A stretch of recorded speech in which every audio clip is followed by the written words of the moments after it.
De la noche al día, Canarias Radio.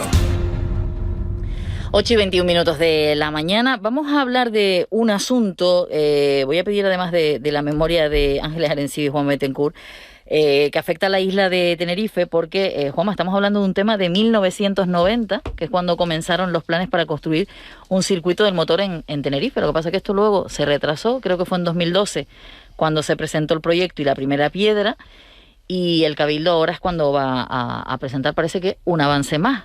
Desde los 90 por ahí, ¿no? Se está hablando de este tema. Además, hoy, dentro de esa presentación del Cabildo, que va a ser de ese macroproyecto, por otro lado, y a la misma hora, estarán científicos, ecologistas que han organizado una protesta contra ese circuito. Vamos a saludar a Daniel Duque, que es portavoz de la Asociación Salvar la Tejita. Daniel, muy buenos días. Hola, buenos días. Bueno, decía yo que es un tema que se está hablando desde 1990. No sé si las protestas llegan desde entonces, pero ahora cuando lo estamos conociendo, ¿cuál es el motivo por el que ustedes hoy deciden salir a la calle y protestar contra este circuito? Porque el plan es gastarse 80 millones de euros de dinero público en algo que no es de interés general, ni más ni menos. Ese podría ser el resumen. Hay bastante más, sin entrar en temas medioambientales. Sin entrar en temas medioambientales, ese es el titular. O sea, gastarse 80 millones de euros con la que está cayendo de dinero público en algo que desde luego no es de interés general. Uh-huh. ¿Ustedes van a protestar hoy? Sí, nosotros vamos a estar allí, lo pusimos, bueno, vamos a ver, nosotros lo comunicamos en tiempo y forma, e incluso la subdelegación de gobierno ahora ya nos ha rodado de sitio, cosa que no nos había pasado en la vida. Entonces aquí toda la maquinaria está desde luego en marcha, nunca mejor dicho, para favorecer este tema que por lo visto no les interesa para nada, que uno se pueda manifestar y que por lo visto somos los raros, porque no queremos que se gasten 80 millones de euros públicos en esta historia. Entonces ya nos han rodado, se ha incluso organizado una contramanifestación, que no sé si sabemos que esto no es legal, porque si la nuestra se hizo en tiempo y forma no puede haber otra en el mismo lugar a la misma hora. No tengo claro que a la otra gente se le vaya a decir que no pueda estar, pero bueno, ahí estaremos nosotros para decírselo a las fuerzas del orden esta tarde, que lo sentimos mucho, pero que esto no puede ser, y que si la gente del motor está a favor, haberse movido antes o hacer las cosas bien, pero desde luego todo dentro de un orden y de la ley, desde luego, no vamos a estar fuera de la ley por mucho que estén nerviosos o lo que sea. Uh-huh. Daniel, usted habla de macroproyecto, de mucha inversión, pero a nivel ecologista, lo digo porque la Asociación Tinerfeña Amigos de la Naturaleza TAN han asegurado que el impacto ambiental de la declaración de impacto ambiental de este complejo deportivo está caducada y por tanto el proyecto no reúne las condiciones para ser aprobado. Por su parte, por parte de la Asociación Salvar la Tejita, aparte de ese dinero público, ¿qué daño consideran ustedes que podría hacer este circuito? Vamos a ver, si alguien se piensa que arrasar 1.300.000 metros cuadrados de suelo rústico para añadir cemento, con todo lo que nos está diciendo el propio consejero Balbuena, por ejemplo, que tenemos que cambiar y tenemos que tornar nuestras políticas hacia unas políticas sostenibles, mantener nuestro suelo, cuidar nuestro entorno. Si esto es cuidar nuestro entorno, que baje Dios y lo vea. Evidentemente, ahí hay flora y fauna, por mucho que gente como Óscar Izquierdo de FPECO o el señor Arriaga o quien sea diga que esos son 4 matojos, porque esa es la moda, decir que son 4 matojos, decir que 1.300.000 metros cuadrados de suelo rústico son matojos. Pues no, lamento decirles que no, que tiene su valor ambiental y es el que es. Es decir, nosotros ahora nos dirán lo de siempre, ¿no? Que dónde estábamos nosotros en 1990, yo diré que tenía 12 años, por ejemplo, y diremos que nosotros somos gente que tenemos trabajo y que tenemos vida. Y que cuando no es esto, pues a lo mejor estábamos con las torres de Vilaflor, con el puerto de Granadilla. Nosotros vamos tapando los agujeros a medida que van saliendo. O sea, luego me hace gracia porque el otro día, por ejemplo, el señor Arriaga nos llamó demagogos porque estábamos protestando porque decíamos que el 80 millones de euros era un disparate gastarse en una cosa que no es de interés general.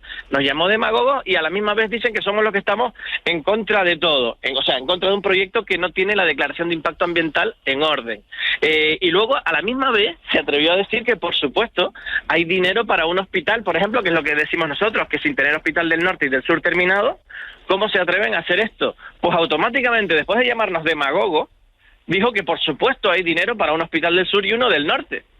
Y no se cortó un pelo y no se puso ni colorado. Y yo digo, pues ¿dónde está el hospital del sur y del norte terminado? Y los demagogos somos nosotros, los que decimos simplemente que a ver cuándo hacemos ya un gasto en condiciones o dejamos de gastar en infraestructuras, cuando desde el gobierno de Canarias y desde sus consejeros de medio ambiente nos dicen que lo que hay que hacer es cuidar el medio ambiente. Es que no, que los demagogos seamos nosotros es algo que me produce bastante risa. Señor Duque, buenos días. Aquí dos cuestiones. Una de oportunidad, si estamos de acuerdo o no con el circuito. Y esto que dice usted del interés general, bueno, la inmensa mayoría de las fuerzas políticas que tienen representación en el Cabildo están a favor. No sé si eso supone que representa el interés general o no, o el interés general quien lo define. Y luego la cuestión de legalidad. Ustedes advierten, porque como usted dice, la parcela esta de Granadilla, pues tiene un valor ambiental que es el que es. El suelo rústico, el suelo rústico no es un espacio natural protegido, tiene un valor ambiental, eso es indiscutible. ¿Ustedes advierten algún vicio de legalidad en este proyecto? Más allá de la opinión, que es legítima, bueno, por supuesto, a favor o en contra del proyecto. Lo que vamos a decir, tiene la declaración de impacto ambiental caducada. Tienes que tenerla en regla. Si tú quieres hacer algún proyecto, sí. ¿Lo van a recurrir en alguna instancia, bien administrativa, bien judicial? Por supuesto. Esto nosotros no podemos permitir, o sea, ellos para empezar, ellos no deberían tirar para adelante con un proyecto que no reúne todas las condiciones legales, eso es evidente, pero si hace falta, lo vamos a hacer. Por supuesto, esto va a tener que reunir todas las condiciones legales, es que más faltaría. A mí lo que me hace gracia y lo que me parece demagógico es que unas asociaciones ecologistas tengan que estar detrás mirando para que las obras y los proyectos de la administración cumplan con la ley. Es que es alucinante. Por supuesto que vamos a ir hasta donde se tenga que ir. Está clarísimo. Ángeles Arencibia creo que tiene una pregunta. Sí, señor Duque, usted ha dicho que son 80 millones de euros de dinero público en algo que no es de interés general, pero bueno, seguramente, bueno, está claro que los defensores del proyecto dirán que genera empleo, que trae riqueza a Tenerife, etcétera, que es un atractivo. ¿Esto a ustedes no les convence? Es que, mira, ¿sabes lo que pasa? Que nos lo dicen siempre cuando hay un hotel también y nosotros remitimos a los datos del paro y demás históricos que tenemos, ¿no? Y aquí decimos lo mismo. Además, a lo que nosotros señalamos ahora es a las cifras de otros circuitos que hay por toda Europa, que se están o cayendo a cachos abandonados o con unos boquetes económicos. Uno deben 200 millones, otros 300, otros 20 millones, y todos son deficitarios. Y hace poco, don Enrique Arriaga reconoció que un circuito de motor de por sí no es rentable. Entonces, si una inversión pública de 80 millones de euros ya de por sí te dicen que no es rentable, a mí me parece que de interés general no es. Y cuando yo hablo de interés general, yo sé que van a decir, evidentemente, y empleo se tiene que generar. Obviamente no va a trabajar solo igual que un hotel, pero lo que yo digo es que si es de más interés general un circuito de motor para un gremio, que yo, por ejemplo, no voy a estar ahí, ni muchos no estamos ahí metidos, es más de interés general que colegios, que hospitales, que crear vivienda pública, o que baje Dios y lo vea. Y ahí es donde el señor Arriaga nos llamó demagogos. Yo sé que las partidas económicas no son las mismas. Ahora, si nos dicen que hay dinero para un hospital del sur, como dijo el otro día, y uno del norte, y luego no se hace, no será tan demagógico nuestro discurso, sobre todo cuando llevamos tantísimos años, yo creo que más, esperando por el hospital del sur y por el del norte, que por el circuito de motor. Daniel Duque, portavoz de la Asociación Salvar la Tejita, gracias por estar con nosotros. Un saludo.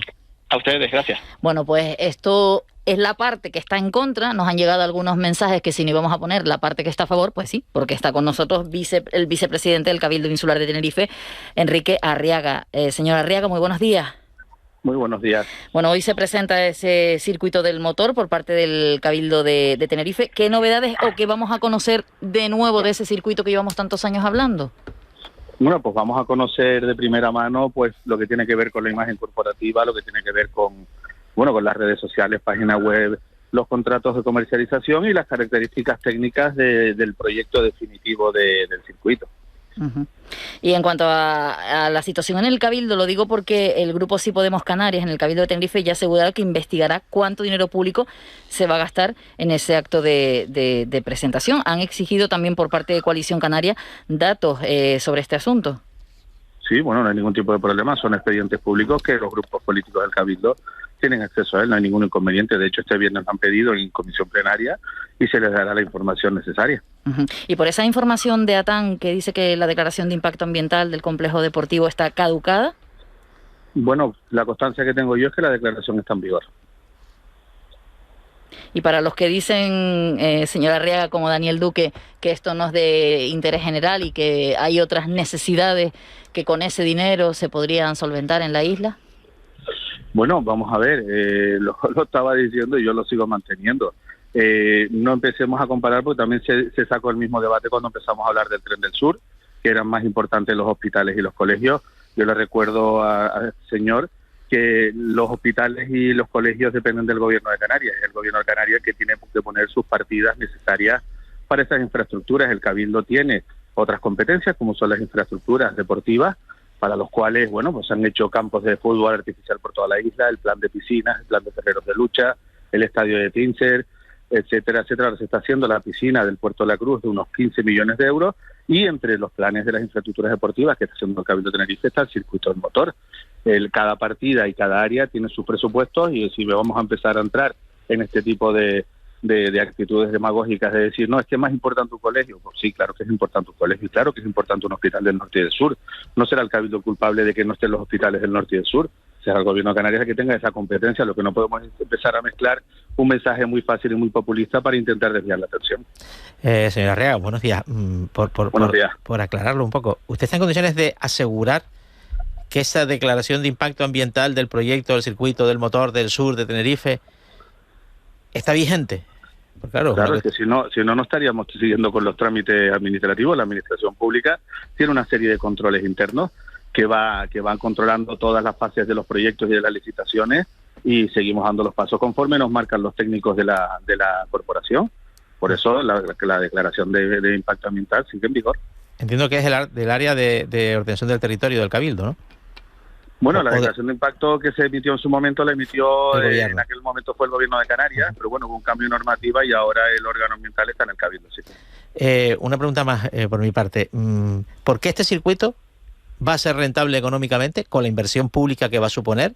Que ustedes han cifrado en 51 millones, el señor Duque ha dicho que 80, no sé si cuánto va a costar al final, cuando otros proyectos similares, también en zonas de gran arraigo de la actividad del motor, bueno, se han revelado deficitarios y en algunas ocasiones hasta ruinosos.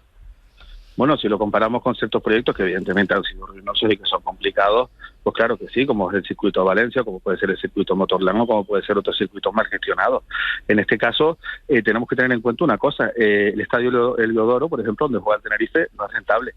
El pabellón Santiago Martín no es rentable, el estadio de Tíncer no es rentable. Son infraestructuras deportivas que hay que mantenerlas y hay que buscar su máxima rentabilidad en función de las tasas que se cobren para la utilización de las infraestructuras. En una infraestructura pública nunca se habrá amortización, las autopistas y las carreteras no se amortizan. Se hace obra pública. Bueno, se usan, claro, lo mismo que el circuito del motor y lo mismo que un estadio. Ahora también se está hablando de construir un nuevo estadio para el Tenerife, un estadio que costaría del orden de 75-80 millones de euros también. O sea que las infraestructuras públicas hay que hacerlas para la utilización. Evidentemente, en este circuito lo que se va a intentar es buscar la rentabilidad. La rentabilidad es importante, la que tiene, porque no solamente va a vivir el circuito de las grandes competiciones, al contrario, las grandes competiciones de Fórmula 1, de MotoGP, lo que van a dejar es espectáculo, y lo que se busca en estas competiciones es que más o menos el saldo de la competición sea cero, ¿no? Pero luego está todo el uso diario, y de hecho hay ya muchísimas solicitudes pues para utilizar por parte de concesionarios o marcas de automóviles el circuito para hacer sus pruebas, muchos clubes para hacer competición, o la propia gente que lo utiliza para poder pues rodar con sus motos o con sus coches. Tenemos ejemplos como Circuitos Jarama, el circuito de Brunete, que se dedican prácticamente a negocios privados sin grandes competiciones. O sea que el circuito va a tener esa rentabilidad, y ahí está. Señora Arriaga, y explíquenos un poco, cuando el circuito esté en marcha y bueno, se celebren pues competiciones, ¿cuánto público se puede mover a ese lugar para se espera, ¿no? ¿Esperan ustedes que se mueva? Y otra cuestión es, ¿se traerán competiciones importantes? ¿Se piensa en traer competiciones importantes? ¿Es posible eso? Porque el gasto de traer, bueno, todo lo que conlleva una competición de estas características. Bueno, pues en principio el público de lo que es el circuito podría llegar hasta 60.000 personas, pero inicialmente nosotros vamos a ir construyendo la infraestructura poco a poco. Vamos a poner una zona de gradas, luego se irán ampliando en un futuro. Eso, como digo, se podrá ir moviendo y irá creciendo, y de hecho el plan de crecimiento que hay del circuito y de ir implantando competiciones es un plan progresivo en el que empezaremos por competiciones más pequeñas, sobre todo para ir rodando todos los temas de logística, todos los temas técnicos, todos los temas de movilidad también, que son muy importantes para poder acceder al circuito, y a partir de ahí iríamos subiendo de categoría a medida que vayamos cogiendo experiencia. Lo que no queremos hacer es como pasó, por ejemplo, en Indonesia, que se creó un circuito de Fórmula 1, nada más empezar querían hacer una carrera y fue un auténtico fracaso y hubo que suspenderlo. Nosotros queremos hacer las cosas con cabeza e ir poco a poco. Y luego las grandes competiciones podrían ser, para eso hay que trabajar a varios años vista. Son competiciones que tienen cánones muy importantes, pero que al final sacaba la cuenta de resultados de esa competición en sí o de esa prueba, acaba siendo cero. Pongo un ejemplo, el último Gran Premio de Barcelona, de Cataluña, en Montmeló, son una tasa importante, pero luego hay una riqueza que se genera no solamente en las entradas, sino en todo lo que deja dentro del circuito, más luego todo lo que deja de todas esas personas que asisten, que en aquellos días pues Barcelona estaba completamente llena, toda la planta alojativa, generación en la hostelería y toda esa generación de riqueza indirecta que crea cualquier tipo de pista. Y como digo, hay cosas en las que evidentemente se han hecho mal. El circuito de Valencia, por ejemplo, se llegó a un contrato de entrada por 3 años en un circuito urbano que el resto del año no tenía uso, con lo cual se sumaba a los cánones de las pruebas un circuito para solo hacer una prueba al año, y que luego el resto del año no se utilizaba y que se iba deteriorando y que volvía cada año a tener que prácticamente reconstruir de cero. Evidentemente ese era un planteamiento ruinoso. Una pequeña curiosidad, todas estas personalidades del mundo del automovilismo, bueno, del mundo del motor que vienen hoy, cobran, o sea, el evento tiene un coste, me imagino que tienen unos honorarios. Sí, lo que pasa es que se está vendiendo quizás un concepto erróneo, y yo si quieres se los aclaro hoy. Nosotros los acuerdos que tenemos con las personalidades que vienen hoy aquí no son, bueno, excepto con el presentador, que sí solamente está contratado para el acto, el resto son contratos de duración de una temporada, es decir, el contrato que hay con Carlos Sainz o el contrato que hay con el grupo Dorna para el tema de motos es un contrato de asesoramiento, un contrato de servicio de asesoramiento, promoción y publicidad durante toda la temporada. O sea, no se ha hecho un contrato para un acto en concreto. ¿Y cuánto cobra? Carlos Sainz, por ejemplo, está... Bueno, Carlos Sainz, que es un piloto de Fórmula 1. Bueno, no voy a dar los datos de cada uno de ellos en persona, bueno, tampoco eso, ya lo diré en la comisión plenaria el próximo viernes, pero vamos, es muchísimo menos de lo que se puedan imaginar. Hay uno de los pilotos que viene, que en concreto en este piloto viene gratis, ¿no? Es que si no lo dice, nos imaginamos ¿Cuánto en mucho. total? Claro, sí. Claro. No, bueno, estamos hablando de contratos de unos 200.000 euros al año, aproximadamente. Entonces, no son contratos grandes de publicidad porque el retorno es muy importante. Simplemente un tuit de Carlos Sainz, el que puso ayer del circuito de Tenerife, pues llega a 4 millones de personas. Eso cuando se hace un retorno publicitario de esa repercusión que puede tener una persona tan mediática en el mundo del motor como es Carlos Sainz, y todos lo saben, los que saben algo de patrocinio, saben que eso se mide en función de esa repercusión mediática que tiene. Y bueno, los retornos que estamos consiguiendo nosotros son muchísimo mayor que el dinero que se está invirtiendo en esta promoción. Enrique Herrega, vicepresidente del Cabildo Insular de Tenerife, gracias por estar con nosotros. Estaremos hoy atentos a esa presentación por parte de ustedes y también de esa respuesta que tienen algunos colectivos en contra del circuito y de la comisión que ya nos dice será el viernes en principio. Sí, el viernes hay una comisión plenaria en la que se ha hecho esa pregunta por parte de Coalición Canaria y se le trasladarán todos los datos. Muchas gracias, un saludo. De nada, a ustedes, buen día.